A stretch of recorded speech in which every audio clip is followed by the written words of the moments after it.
Hey there, Mighty Mum. Day 3 today. I want to talk about stress. Now, traditionally, when people go on a journey or they go on a program, especially in terms of their health and fitness, all they focus on is their training. They think, if I train, if I move more, then I'll lose weight. But in fact, I want to flip it on its head and talk about lifestyle factors. So, lifestyle factors, if you can see my screen there, okay, what we're talking about here is stress, sleep.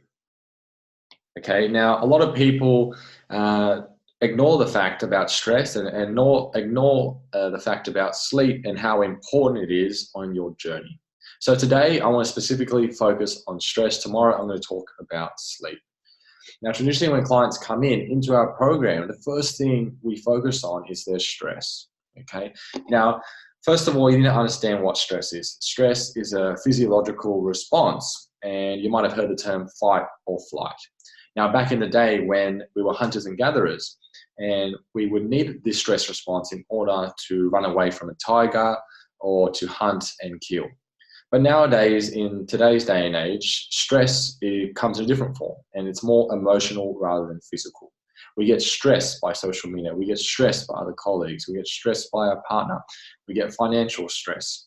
We watch something on the TV and it triggers something within us. We get a phone call. We don't get good news. So stress is in a form of an emotional form in this day and age. And if we don't manage it effectively, it can start to become chronic and therefore start to affect your journey and your compliance to actually stick to the program in order for you to get that long-term result. So stress, like I said, it's a physiological response, okay? And you have two responses, a fight or flight. So there's two nervous systems when it comes to stress. Now, the first one is called a sympathetic. Okay, a sympathetic state. Now, a sympathetic state in its form is when we build muscle and it's also known as the fight response. Okay, so the fight response or the sympathetic state, yes, is good in small dosages. So such as training, you want to be in a sympathetic state because you want to build more muscle. You want to build stronger muscle. You want to have the adrenaline in order for you to push heavier weights, go for longer. You might have had a task at work and you stayed up till 11, 12 p.m. and more than likely you're in the sympathetic state. Okay, the body goes into a response so that you can think clearly, you can make quicker decisions, and you can go for longer.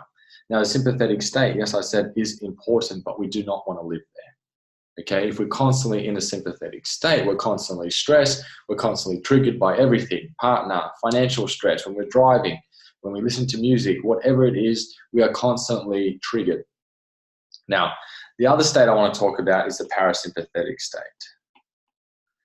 Now, the parasympathetic state is where we want to live most of the time. Okay, the parasympathetic state is when we rest and digest, when we assimilate, when we are in recovery mode. Now, parasympathetic state is where we want to live 80% of the time. Okay, and we want to live in a sympathetic state 20% of the time. Okay, so 80% in the parasympathetic state, 20% in the sympathetic state. Now, you're probably thinking, Aaron, how do I get in the parasympathetic state? Excellent question. So the simple things in this program that we promote, such as meditation. Meditation is a great form of relaxing you, a time when you can focus on your breathing rather than the task at hand, rather than the problems that are currently happening in your life. Stretching, yoga, journaling, gratefulness, music, massages, clear goals. So these are the forms of being in a parasympathetic state, and what I promote to my mums in the VIP program is how to manage your stress.